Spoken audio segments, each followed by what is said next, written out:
আমরা সবাই হাদি হব, যুগে যুগে লড়ে যাব। আমরা সবাই হাদি হব, এই দেশের জন্য জীবন দিব। শহীদ হাদিকে নিয়ে আন্দোলন হচ্ছে। শহীদ হাদি এমন একটা ব্যক্তি, যে ব্যক্তিটা তার যুক্তিবোধের শুদ্ধতম প্রকাশ, যুক্তিকতা দিয়ে তরুণ প্রজন্মকে পথ দেখিয়েছে। আমি মনে করি লজিক অফ বাংলাদেশের যদি আইকনিক কোনো ফিগার তৈরি করা হয়, তাহলে শহীদ হাদি হচ্ছে লজিক অফ বাংলাদেশের আইকনিক ফিগার। কি বলো তোমরা? অনেকে প্রশ্ন করে যে হাদিকে কেন হত্যা করা হয়েছে। হাদির চেয়ে তো অনেক বড় বড় সমন্বয় ছিল, জুলাই যোদ্ধা ছিল, তাহলে হাদিকে কেন আক্রমণ করা হয়েছে? কেন হাদিকে আক্রমণ করা হয়েছে? তোমরা জিজি পোকা চিনো? জিজি পোকা, একবার একটা জিজি পোকাকে সাপ তাকে খাওয়ার চেষ্টা করছে। তখন জিজি পোকা বলল, দেখো সাপ, তুমি আমাকে খাওয়ার চেষ্টা কেন করছো? আমার শরীরে তো কোনো মাংস নেই, আমার শরীরে তো কোনো মাংস নেই, তুমি খেয়ে কি মজা পাবা? সাপ বলে যে আমি তোমাকে খাওয়ার চেষ্টা এটা না, যে আমি আমার খিদা নিবারণ করা উদ্দেশ্য না, উদ্দেশ্য হচ্ছে তুমি যে আলো দাও, সে আলো আমার পছন্দ না, সে আলো নিবানো হচ্ছে আমার উদ্দেশ্য, এই জন্য তোমাকে আমি খাওয়ার চেষ্টা করছি। হাদি সে আলো দিয়েছিল এ তরুণ প্রজন্মকে, যারা জেনজি, তোমাদেরকে সে আলো দিয়েছিল। সেই আলোকে নেবানোর জন্য হাদিকে তারা কি করেছে? হত্যা করেছে। আমরা মনে করি এক হাদি মারা গিয়েছে, আমাদের সাথে লক্ষ লক্ষ হাদি তৈরি হয়েছে। আমরা স্লোগান দিব এখন থেকে, আমরা সবাই হাদি হব, যুগে যুগে লড়ে যাব। আমরা সবাই হাদি হব, এই দেশের জন্য জীবন দিব। সে হাদি আমাদের আইকনিক ফিগার। হাদি আধিপত্যবাদ বিরোধী আইকনিক ফিগার। আজকে তোমরা যারা জেনজি, তোমাদের কারণে সুন্দর বাংলাদেশ আমরা পেয়েছি। তোমাদের কারণে 17-18 বছরের জঞ্জাল থেকে এই বাংলাদেশের পলিটিক্যাল পার্টিরা যেটা পারেনি, আমাদের জেনজিরা, যাদেরকে আমরা ফার্মের মুরগি বলতাম, যাদেরকে আমরা বলতাম তারা হচ্ছে পাবজি খেলে, গেম খেলে, গেমে শত্রুকে তারা মারে, গেম খেলে খেলে টিপে টিপে, কিন্তু সেই জেনজিরা যারা স্লোগান দিয়েছে বুকের মধ্যে অনেক ঝড়, বুক পেতেছি গুলি কর, সেই জেনজিরা আমাদের সামনে দাঁড়িয়ে আছে। এই জেনজি দিয়ে তারা এক হাদিকে নিভিয়েছে, কিন্তু লক্ষ লক্ষ হাদি তৈরি হয়েছে। এক হাদিকে তারা নিভিয়েছে, কিন্তু দুঃখজনক হলো সত্য, হাদির বিচার আমরা এই যে অন্তর্বর্তীকালীন সরকার, জেনজিদের রক্তের বিনিময়ে যারা ক্ষমতায় বসেছে, তাদের বিচার করার কোনো প্রক্রিয়া আমরা দেখছি না। তোমরা দেখো যে হাদি হত্যার পরবর্তীতে কিছু মব হয়েছিল, প্রথম আলো এবং ডেইলি স্টারকে আক্রমণ করা হয়েছে। সেখানে আমরা দেখেছি প্রায় 50-এর উপরে যাদেরকে অভিযুক্ত করা হয়েছে তাদেরকে গ্রেপ্তার করা হয়েছে। কিন্তু হাদিকে যারা প্রকাশ্য দিবালোকে দিনে দুপুরে হত্যা করলো, সেই আসামিদেরকে আমরা এখনো পর্যন্ত গ্রেপ্তার করতে পারছি না। আমরা আজকের এই সুন্দর প্রোগ্রাম থেকে বলতে চাই, হাদির আসামিদেরকে যদি গ্রেপ্তার করা না হয়, তাহলে এই সরকার আমরা যেভাবে বসিয়েছি, এই সরকারকে আমরা বিচারের আওতায় আনবো ইনশাল্লাহ। আজকে এই সুন্দর আয়োজন, আমি আসলে তোমরা আজকে অনেক শীত পড়ছে, অনেক ঠান্ডা, এরপরও তোমরা যেখানে আসছো, হার্ভার্ড ইউনিভার্সিটি একটা গবেষণা হয়েছে, তারা 30 বছর ধরে একটা গবেষণা করেছে। তারা বলেছে হু আর হ্যাপি, কে সুখী, what is the ingredients of happiness, সুখের সংজ্ঞাটা কি। তারা 30 বছর ধরে গবেষণা করে বের করেছে, সুখী হচ্ছে তারাই they can engage the social gathering, যারা ইন্ট্রোভার্ট নয়, যে can engage the social community, যারা কমিউনিটির সাথে চলে, যারা ইন্ট্রোভার্ট নয়, এক্সট্রোভার্ট, প্রত্যেকের সাথে চলতে পছন্দ করে, তারা হচ্ছে পৃথিবীর সবচেয়ে বড় সুখী। আজকে লজিক অফ বাংলাদেশ যে তোমাদের জন্য চমৎকার আয়োজন করেছে, এই আয়োজন করার মাধ্যমে তোমরা সবচেয়ে বড় অবদান তোমাদের, এই ঠান্ডার মধ্যে তোমরা এই সুন্দর প্রোগ্রামকে সুন্দর করার জন্য তোমরা আসছো। এখন বিশ্রামের সব, তোমাদের অনেক বন্ধু বান্ধব কম্বলের নিচে এখনো শুয়ে আছে, তারপরও তোমরা এখানে আসছো। কেন আসছো? এই প্রোগ্রামকে সফল করার জন্য। আজকে লজিক অফ বাংলাদেশ সুন্দর যে চমৎকার আয়োজন করেছে, রাফি ইলমারা যে চমৎকার আয়োজন করেছে, তাদের চমৎকার আয়োজন উদ্দেশ্য কি? একবার একটা স্কুল শিক্ষক বলে যে তোমরা প্রত্যেকে একটা বেলুন হাতে নাও। প্রত্যেকে একটা বেলুন হাতে নিল। বলে যে তোমরা প্রত্যেক বেলুনে তোমার নামটা লিখো। প্রত্যেকে তার বেলুনে তার নামটা লিখেছে। বলে যে বেলুনটা ছেড়ে দাও। পরবর্তী বেলুনটা ছেড়ে দেওয়া হয়েছে। শিক্ষক বলে তোমরা এক কাজ করো, যে বেলুনটা তুমি তোমার নাম লিখেছো সেই বেলুনটা তুমি তোমার হাতে নাও। প্রত্যেকে 10 মিনিট ধরে তার বেলুন খুঁজেছে, কেউ তার বেলুন খুঁজে পায় নাই। শিক্ষক বলে তুমি এক কাজ করো, তোমার সামনে যে বেলুনটা আছে এই বেলুনটা তুমি নাও, যার নাম লেখা আছে তুমি তাকে দাও। দেখা গেল মাত্র 1 মিনিটের মাথায় প্রত্যেকের বেলুন খুঁজে পেল। শিক্ষক বলে এখান থেকে শিক্ষা কি? এখান থেকে সবচেয়ে বড় শিক্ষা হচ্ছে, তুমি যদি সুখী হতে চাও তাহলে তুমি কখনো সুখী হতে পারবা না। তুমি যদি অন্যকে সুখী করতে চাও তাহলে তুমিও সুখী হবা, অন্যকেও সুখী করা সম্ভব। আজকে লজিক অফ বাংলাদেশ তোমাদেরকে সুখী করার মাধ্যমে আল্লাহ তাআলা আমাদেরকে আদেশ দিয়েছেন উখরিজাতিল লিন্নাস। আল্লাহ বলেছে আমি তোমাদেরকে সৃষ্টি করেছি শুধুমাত্র মানুষের কল্যাণ করার জন্য। আমি তোমাদেরকে মানুষের কল্যাণ করার জন্য সৃষ্টি করেছি।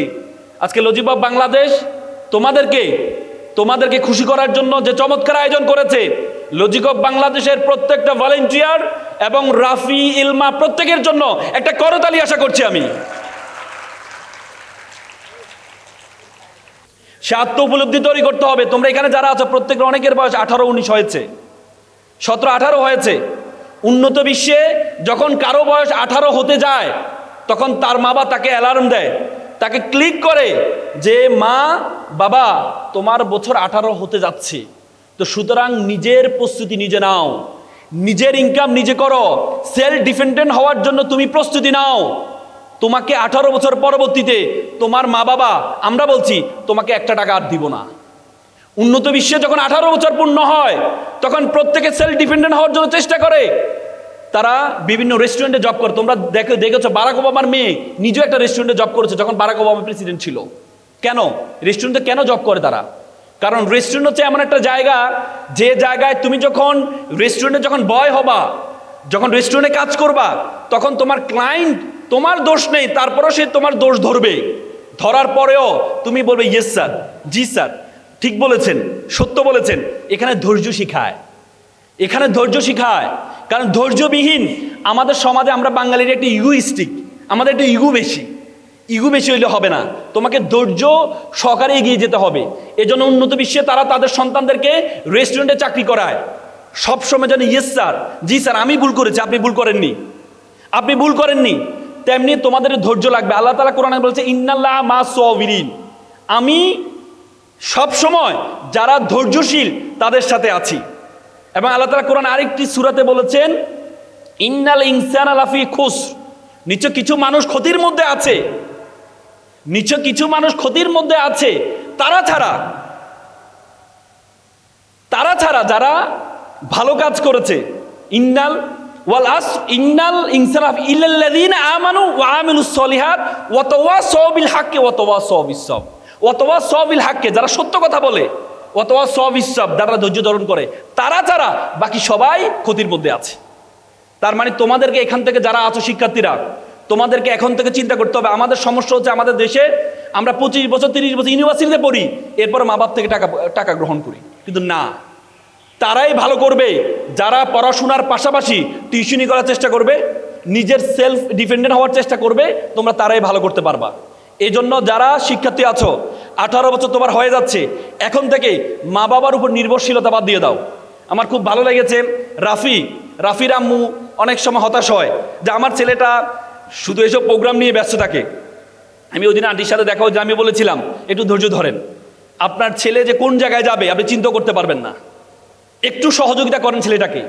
এই ছেলে এই বয়সে পড়াশোনা করছে, মাত্র ইন্টারে পাস করেছে। এবার দেখো আজকে তো অনেক ঠান্ডা পড়ছে, এক জায়গায় একটা বাড়ির সামনে ঠান্ডা একটা লোক খুব কাতরাতে ঠান্ডায় সে জমে যাচ্ছে।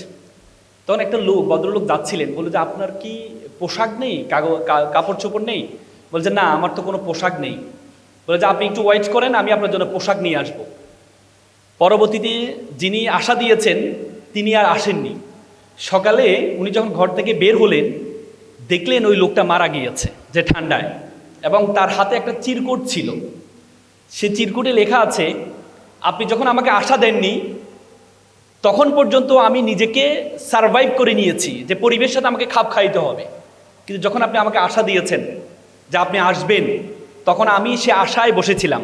আর নিজেকে যে সার্ভাইভ করতে হবে ঠান্ডার সাথে, সেটি আমি আর করতে পারি নাই। এই জন্য আমি মৃত্যুর দিকে আমি ঠেলে পড়লাম। এখান থেকে শিক্ষা হচ্ছে, আমরা যখন কাউকে আশা দিব তখন তো এটা মাথা রাখবো যে তাকে কখনো নিরাশ করব না। বলা হয় তাকে গ্যাসে বাঁচে মানুষ, আশায় বাঁচে মানুষ। আমরা যখন কাউকে আশা দিব সবসময় খেয়াল রাখবা যে তাকে কখনো নিরাশ করবা না, ঠিক আছে? ওকে, আমি বেসিক্যালি তোমাদেরকে যে কথা বলার চেষ্টা করেছি, আমাকে তোমরা যারা এখানে শিক্ষার্থী আছো, ইটস আ ভেরি ইম্পর্টেন্ট, আমাদের প্রত্যেকের ব্রেইন কিন্তু সমান। আইনস্টাইনকে ব্রেইনকে তোমরা জানো, আইনস্টাইনের মৃত্যুর পর তার ব্রেইনকে চুরি করা হয়েছে। আমেরিকার একজন চিকিৎসক, তিনি এই ব্রেইনটাকে চুরি করেছেন। তার নাম হচ্ছে ডক্টর হার্ভে। তিনি চুরি করার পর তিনি দেখেছেন আইনস্টাইনের ব্রেইন আর আমাদের ব্রেইনের মধ্যে কোনো পার্থক্য আছে কিনা। তিনি বলেছেন যে আইনস্টাইনের ব্রেইন আর আমাদের ব্রেইনের কোনো পার্থক্য নেই, শুধু পার্থক্য হচ্ছে থিঙ্কিংয়ে, চিন্তায়। Thinking is very important. আমি আজকে তোমাদেরকে চিন্তার প্রসারতাটা মানে এটা কত গুরুত্বপূর্ণ।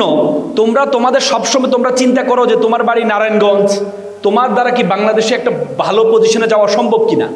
দেখো, পৃথিবীতে যত পরিবর্তন হয়েছে, যত চিন্তাবিদ ব্ল্যাক একটা চমৎকার কথা বলেছেন যে আমরা প্রতিদিন 70 থেকে 80,000 বার চিন্তা করি, তার মধ্যে 90% চিন্তা হচ্ছে নেগেটিভ চিন্তা করি, পজিটিভ চিন্তা করি না। এই জন্য positivity is the very important. Logic of বাংলাদেশের প্রথম যে বর্ণটা সেটি হচ্ছে এল ফর, আমি তোমাদেরকে এল দিয়ে 3টা শিক্ষার কথা বলে আমার কথা শেষ করব। L for learn, L for labour, L for leg. দেখো, learn about yourself and learn surviving of the fittest. তোমাকে সার্ভাইভ করার জন্য ফিট হইতে হবে, এই লার্নটা শিখতে হবে তোমাকে। প্রথম লার্ন, নিজের সম্বন্ধে জানতে হবে। সক্রেটিস চমৎকার কথা বলেছে, নো দাই সেলফ, নিজেকে জানো। এবং কোরআনে আল্লাহ বলেছেন ওয়াফি আনফুসুকুম, তুমি তোমাকে জানো।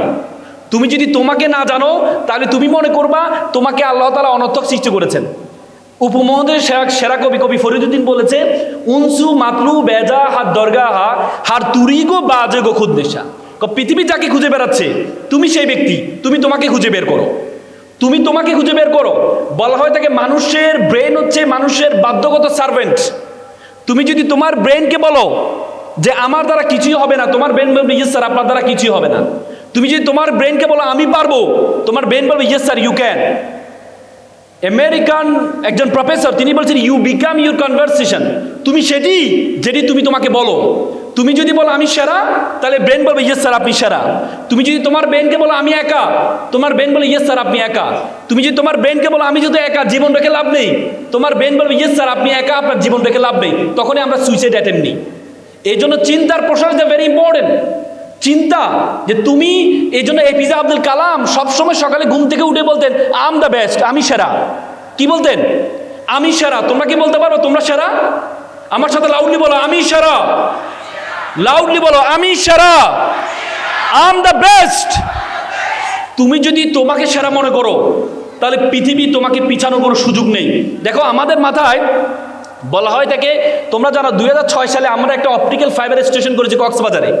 এই অপটিক্যাল ফাইবার স্টেশনে সেটা আমরা পর্তুগাল, স্পেন হয়ে, সিঙ্গাপুর, মালয়েশিয়া হয়ে, আমাদের ফিলিপাইন হয়ে আমাদের কক্সবাজারের সাথে যুক্ত হয়েছে একটা অপটিক্যাল ফাইবার কেবল, একটা তার।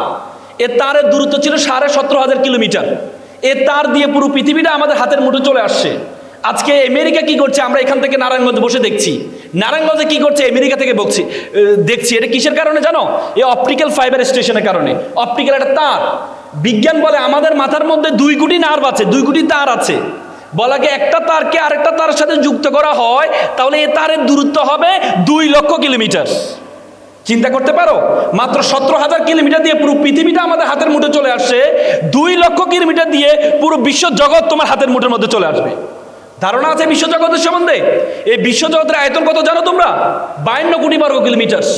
এই 52 কোটি বর্গ কিলোমিটারের মধ্যে 7টা মহাদেশ আছে, 5টা মহাসাগর আছে, 5টা মহাসাগর আছে। এবং কি আমরা যে সূর্যটা দেখতে পাই, এই পৃথিবীটা বলে যে সূর্য একটা নক্ষত্র। আমরা এই পৃথিবীটাকে যদি সূর্যের মধ্যে ঢুকিয়ে দেওয়া হয় তাহলে 13 লক্ষ পৃথিবী ঢুকিয়ে দেওয়া সম্ভব। কত লক্ষ? 13 লক্ষ। সূর্য একটা নক্ষত্র। বলা হয় যে এমন একটা নক্ষত্র এই বিশ্ব ব্রহ্মাণ্ডে আছে, সেটাকে বলে বেটেল জুইস, যেটা সূর্য থেকে মানে সূর্য যদি ওই নক্ষত্রের সূর্যটাকে ওই নক্ষত্রের মধ্যে ঢুকিয়ে দেওয়া হয়, তাহলে 33 কোটি সূর্য ঢুকিয়ে দেওয়া সম্ভব। এই পুরো বিশ্ব জগতের মধ্যে আল্লাহ তাআলা বলেছেন, তোমাকে আমাকে বলেছে কুনতুম খায়রা উম্মাহ, you are the noblest nation, you are the best nation. Allah বলেছে বিশ্ব জগতে যা কিছু আছে আমি সব কিছু তোমার জন্য সৃষ্টি করেছি। আল্লাহ বলছে হুয়াল্লাযী খলাকালাকুম মা ফিল আরদি জামিয়া, বলছে বিশ্ব জগতে যা কিছু আছে সব কিছু আমি তোমার জন্য সৃষ্টি করেছি। আর তোমাকে আমি সৃষ্টি করেছি ওয়ামা খলাকতুল জিন্না ওয়াল ইনসা ইল্লা লিয়াবুদুন, আর তোমাকে আমি সৃষ্টি করেছি শুধুমাত্র আমার ইবাদত করার জন্য, শুধুমাত্র আমার ইবাদত করার জন্য। What is the meaning of ইবাদত? ইবাদতের সবচেয়ে বড় সংজ্ঞা হচ্ছে, ইসলামের প্রথম স্লোগান ছিল ইকরা, পড়ো, প্রথম স্লোগান ছিল। এবং আল্লাহ তাআলা নামাজের কথা কোরআনে, আল্লাহ তাআলা নামাজের কথা কোরআনে 82 বার বলেছেন, আবার জ্ঞান অর্জন করার কথা 82 বার কোরআনে বলেছেন। তার মানে জ্ঞান অর্জন করা সবচেয়ে বড় ইবাদত। তোমরা যদি পড়াশোনা করো, লার্ন, জ্ঞান অর্জন করো, এটা সবচেয়ে বড় ইবাদত। নামাজের কথা যেভাবে গুরুত্ব দিয়েছেন, তেমনি তোমাকে জ্ঞান অর্জন করার কথা বলেছেন। আমার নামাজের কথা বললে আমার একটা জিনিস খুব মনে পড়ে, সেটি হচ্ছে তোমরা রিসেন্টলি হয়তো দেখেছো মিডিয়াতে আমার একটা স্পিচ, ঢাকা বিশ্ববিদ্যালয়ের নবীন যারা এবার ভর্তি হয়েছে নবীনদেরকে নিয়ে একটা ক্যারিয়ার গাইডের প্রোগ্রাম ছিল টিএসসিতে। সেই টিএসসিতে আমি যখন এই একটা বক্তব্য দিয়েছিলাম, আমি তাদেরকে বলেছিলাম যে তোমরা যারা শিক্ষার্থী আছো এবার নবীন, তোমরা অনেক সৌভাগ্যবান। আমরা যখন 2009-10 সেশন ছিলাম ঢাকা বিশ্ববিদ্যালয়ে, আমরা যখন বিশ্ববিদ্যালয়ে ভর্তি হই আমাদেরকে তখন ছাত্রলীগের আমল ছিল, তখন আমাদেরকে তোমাদের মতো এভাবে বরণ করে নেওয়া হয়নি। আমাদেরকে এভাবে বরণ করে না, আমরা ঠিকমতো ইবাদত ভালোভাবে করতে পারতাম না। আমরা ফজরের নামাজ আমরা বাধ্য হয়ে আমরা ওয়াশরুমে ফজর নামাজ পড়তাম। এই কথাটা নিয়ে বিভিন্ন মিডিয়াতে, যেহেতু ওখানে অনেক মিডিয়া আছেন, বিভিন্ন মিডিয়াতে এটা নিয়ে খুব হচ্ছে যে ওয়াশরুমে আপনি কেন নামাজ পড়েছেন। ওই সময় জিনিসটা তোমাদেরকে বুঝতে হবে, যে সময় তোমরা জানো ঢাকা বিশ্ববিদ্যালয়ের প্রত্যেকটা হল ছাত্রলীগ দ্বারা নিয়ন্ত্রিত হতো, এবং কোনো হলে যদি তুমি উঠতে চাও তাহলে ছাত্রলীগের অনুমতি ছাড়া তুমি উঠতে পারবে না। এবং এই ছাত্রলীগ ছাত্রলীগ সবসময় বলতো যে যারা, এবং ছাত্রলীগ নেতাদেরকে যাদের কর্মী আছে তাদেরকে বলে দিত, আমরা যখন গণরমে ছিলাম এক রমে 17-18 জন থাকতাম, বলে দিত যারা, যেমন আমরা বিশ্ববিদ্যালয়ের রাতে যখন ঘুমাতাম বা বিভিন্ন খেলাধুলা দেখে প্রায় 2টা-3টা বেজে যেত, ঘুমাতে গিয়ে 2টা-3টা বেজে যেত। 2টা-3টা বাজে আমরা ঘুমানোর পরে, যেহেতু গণরম সবার সাথে একসাথে ঘুমাতে হতো, সেহেতু সকালে ফজরের নামাজ 5টা বাজে উঠা ইজ ভেরি ডিফিকাল্ট ছিল। এবং ছাত্রলীগ বলতো যারা ফজরের সময় উঠবে নামাজ পড়বে, মনে করবা এদেরকে ট্যাগিং দিবে, এদেরকে বলবা যে এরা শিবির করে, কনফার্ম। কোনো আদর্শ ছাড়া মাত্র 2 ঘন্টা ঘুমিয়ে কেউ নামাজ পড়ার উঠার কোনো সুযোগ নেই। সেই সময় তোমরা জানো ঢাকা বিশ্ববিদ্যালয়ে অনেক ছাত্রকে, আমাদের অনেক বন্ধুকে আমরা দেখেছি যাদেরকে শুধুমাত্র শিবির ট্যাগিং দিয়ে, তোমরা জানো আবরার ফাহাদ, সে কিন্তু শিবির করতো না, তারপরেও তাকে মারা হয়েছে কারণ সে 5 ওয়াক্ত নামাজ পড়তো, সে ইসলামের কথা বলতো, তার হাঁটুর উপরে তার প্যান্ট ছিল, এই জন্য তাকে ট্যাগিং দিয়ে তাকে মারা হয়েছে। এভাবে ঢাকা বিশ্ববিদ্যালয়ে বহু ঘটনা ঘটেছে, বহু ঘটনার সাক্ষী। যারা ফজর নামাজ পড়েছে তাদেরকে নিয়ে এটা কনফার্ম শিবির বলে মেরে হল থেকে বের করে, তারা শিবির করতো না। এজন্য আমরা বাধ্য হয়ে, আমরা যখন সকালে ঘুম থেকে ফজর নামাজ পড়বো, কি করব? ঢাকা বিশ্ববিদ্যালয়ে তোমরা দেখবা, ঢাকা বিশ্ববিদ্যালয়ে এখনো গিয়ে, আমি সূর্যসন্ধ্যার ছাত্র ছিলাম, আমাদের টয়লেটের মুখোমুখি ছিল হচ্ছে আমাদের ওয়াশরুম, মানে হচ্ছে যেটা গোসলখানা এক পাশে ছিল, বিপরীত পাশে ছিল হচ্ছে তোমার যেটা টয়লেট ছিল। আমরা টয়লেট থেকে হাজত সেরে আমরা ওয়াশরুম, তোমরা জানো গোসলখানা রাতে যেহেতু কেউ গোসল করে না, এটা শুকিয়ে যেত। শুকিয়ে যাওয়ার পর আমরা যদি সকালে টয়লেটের ভান্দরে যেতাম কাপড় বিছিয়ে, তারপর আমরা সেখানে ফজর নামাজটা পড়তাম। আমরা ফজর নামাজটা পড়ে আবার ঘুমের ভান্দরে আবার ঘুমিয়ে পড়তাম। তখন আমাদেরকে ট্যাগিং দেওয়া হতো না। তখন এখন তোমাদের প্রশ্ন হচ্ছে ওই সময় কি তাহলে হলগুলোতে নামাজ হতো? ফজর নামাজ তারাই হতো যারা পাঞ্জাবি পরবে, টুপি পরবে, তাবলিগ করবে, তারা ফজর নামাজ পড়তে পারবে। কিন্তু শার্ট প্যান্ট পরে একটা ছেলে ফজর নামাজ পড়া মানে তাকে ট্যাগিং দিয়ে মেরে হল থেকে বের করে দেওয়া হতো। আজকে আবরার ফাহাদকে আমরা স্মরণ করছি কেন? আবরার ফাহাদকে এই জন্য স্মরণ করছি, আবরার ফাহাদ মারা গিয়েছে, শত ঢাকা বিশ্ববিদ্যালয়ের শিক্ষার্থীকে ট্যাগিং দিয়ে মারা হয়েছে, কিন্তু আহত হয়েছে, এই জন্য সে কথা কেউ কখনো বলেনি। তো সুতরাং আমরা বাধ্য হয়ে শরীয়তে আমার ফতোয়া দেওয়ার কোনো সুযোগ নেই, কিন্তু বিভিন্ন আলেম থেকে আমি শুনেছি যে শরীয়তে একটা বিধান আছে, আজ-জুরুরাত ও তবিয়াল মাজুরাত, প্রয়োজনে নিষিদ্ধ বস্তু সিদ্ধ হয়। আমরা বাধ্য হয়ে প্রয়োজনের খাতিলে, যেহেতু আমরা মধ্যবিত্ত পরিবার থেকে আসছি, আমাদের পক্ষে ম্যাচে থাকা সম্ভব না, বাধ্য হয়ে আমাদের হলে থাকতে হয়েছে। এই জন্য হলে ছিলাম, কিন্তু কখনো নিজের ইবাদত, নিজের ধর্মকে কখনো আমরা ভুলে যাইনি। এটা নিয়ে এখন ট্যাগিং ব্যাশিং করা হচ্ছে, এটা খুবই দুঃখজনক এই নতুন বাংলাদেশে। তোমরা এখানে যারা শিক্ষার্থী আছো, তোমরা একটা নতুন বাংলাদেশ পেয়েছো, এই জন্য তোমরা সৌভাগ্যবান। তোমরা সৌভাগ্যবান। এই জন্য তোমাদেরকে বলেছি, আগে বলা হতো নলেজ ইজ পাওয়ার, এখন বলে knowledge is powerless without skill. দক্ষতাবিহীন নলেজের কোনো ভ্যালু নেই। তোমাকে এমন একটা দক্ষতা অর্জন করতে হবে যে দক্ষতা 10 জন থেকে তোমাকে পার্থক্য করবে। মনে রাখবে, আগামীর বাংলাদেশ তোমাদের জন্য অনেক বড় থ্রেট। কারণ একটা গবেষণা আসছে, আগামীর বিশ্বে প্রায় 15 লক্ষ শিক্ষক তার চাকরি হারাবে, ব্যাংকার 10 লক্ষ ব্যাংকার তার চাকরি হারাবে। কারণ এখন এআই শিক্ষক বের হয়েছে। তোমরা কেরালায় দেখেছো এআই শিক্ষক ক্লাস নেয়, ব্যাংকগুলো পরিচালনা করবে এআইরা। আমি কয়েকদিন আগে চায়না গেছি, চায়নায় আমাদেরকে হোটেলে খাবার দিয়ে যায়, রোবট খাবার দিয়ে যায়। তার মানে সামনে ভবিষ্যতে তোমার জন্য অ্যালার্মিং। তোমরা যদি দক্ষতা অর্জন না করো, এমন একটা দক্ষতা অর্জন করতে হবে যে দক্ষতাটা 10 জন থেকে তোমাকে পার্থক্য করবে। আগে বলা হতো it's time for GK, general knowledge, এখন বলে it's not time for GK, it's time for SK, special knowledge.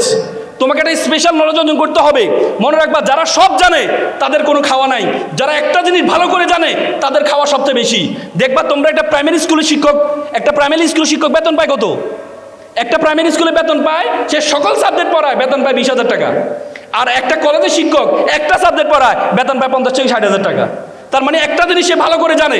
এই জন্য তোমরা এখানে যারা আছো, একটা জিনিস ভালো করে জানবা। তোমার সবচেয়ে যেটা ভালো লাগে, যে কাজটা তোমার সবচেয়ে বেশি ভালো লাগে, এখানে অভিভাবকরা আছেন, আপনার সন্তানকে আল্লাহ তাআলা অনর্থক সৃষ্টি করে নাই। আমরা অনেক সময় চেহারা খারাপ এই জন্য মন খারাপ করি, চেহারা খারাপ মন খারাপ করবা না। তোমার একটা গুণ আছে, আল্লাহ তাআলা তোমাকে একটা গুণ দিয়েছে, সেই গুণটা তোমাকে বের করতে হবে। যে গুণটা তোমার সবচেয়ে বেশি ভালো লাগে সেই কাজটা তোমাকে করতে হবে। তুমি যে প্রত্যেকটা মানুষের উইকনেস আছে, প্রত্যেকটা মানুষ আল্লাহ তাআলা উইকনেস দিয়ে তৈরি করেছে। আল্লাহ তাআলা কোরআনে বলেছেন, লাকাদ খালাকনাল ইনসানা ফিল কাবাদ, আমি মানুষকে দুঃখে কষ্ট জন্মগ্রহণ করিয়েছি। তো সুতরাং তোমার উইকনেস থাকবে, কিন্তু তোমার একটা স্ট্রেংথ আছে। তোমরা যারা মিস্টার বিনের নাম শুনেছো, মিস্টার বিন সে অক্সফোর্ডের ছাত্র ছিল, কিন্তু তার মুখে জড়তা ছিল, কথা বলতে পারতো না ভালো করে। নাটিকা করবে, থিয়েটারে ভর্তি হয়েছে, থিয়েটারে ভর্তি হওয়ার পর থিয়েটার তাকে বের করে দেয়। তোমাকে একটা ডায়লগ দিচ্ছি, ডায়লগ বলতে পারো না, তুমি এখানে থেকে কি করবা? পরে মিস্টার বিন চিন্তা করলো, আমি ডায়লগ দিতে পারি নাই, আমি এমন একটা অভিনয় আবিষ্কার করব যে অভিনয় কোনো ডায়লগ দিতে হবে না। মাত্র 3 বছরের মাথায় মিস্টার বিন তার মুখ অভিনয় দিয়ে পুরো বিশ্বে নন্দিত হয়েছে এবং অক্সফোর্ড থিয়েটার তাকে নিয়ে পুরস্কৃত করেছে। তো সুতরাং তোমার উইকনেস আছে, কিন্তু তোমার স্ট্রেংথটা কাজে লাগাইতে হবে। তোমার স্ট্রেংথ, তুমি কালো, দেখতে ভালো না, মন খারাপ করো, সুইসাইড করো, নো। একটা ছেলে প্লে বয়, সবসময় সুন্দরী মেয়েরা তার পিছনে ঘুরে, সে চিন্তা করলো কখনো পড়াশোনা করে না, বিয়ে শাদী করবে, কি করবে? তো পরে বন্ধুদেরকে বলে, বন্ধু বিয়ে শাদী করা দরকার, বলছে টাকা পয়সা তো নেই, বলছে এক কাজ কর, একটা চাকরি দেবে, মেয়ে বিয়ে কর। পরে একটা চাকরি দেবে, মেয়েকে বিয়ে করতে গেছে, মেয়েকে দেখতে গেছে। তো বন্ধুরা তো ভাবছে সে সবসময় সুন্দরী মেয়েরা তার পিছনে ঘুরছে, অনেক সুন্দরী একটা মেয়েকে সে বিয়ে করবে। গিয়ে দেখে যে মেয়েটা কালো।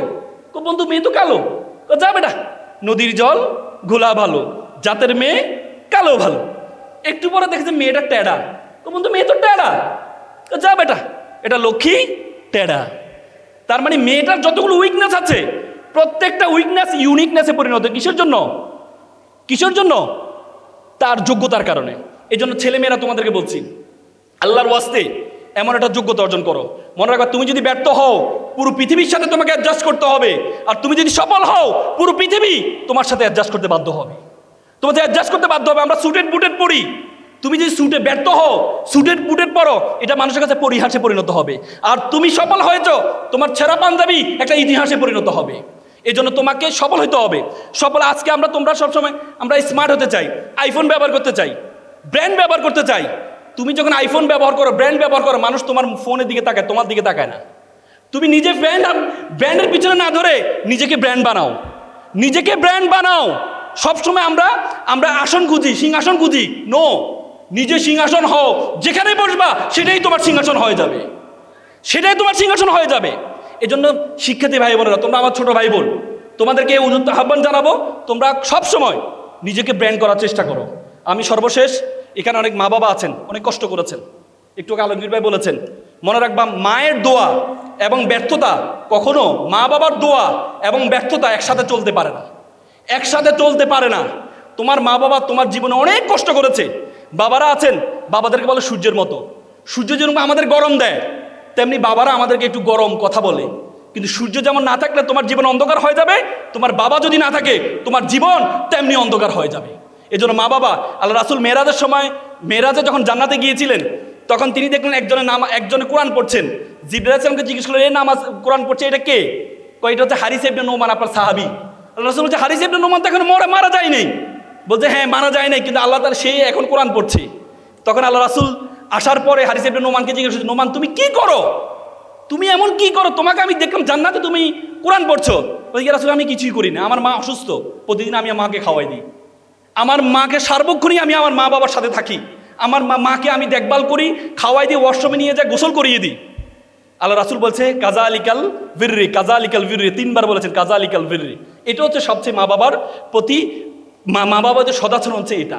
এই জন্য তোমরা এখানে যারা আছো মা বাবার প্রতি একটু মমত্ববোধ রাখবা সবসময়।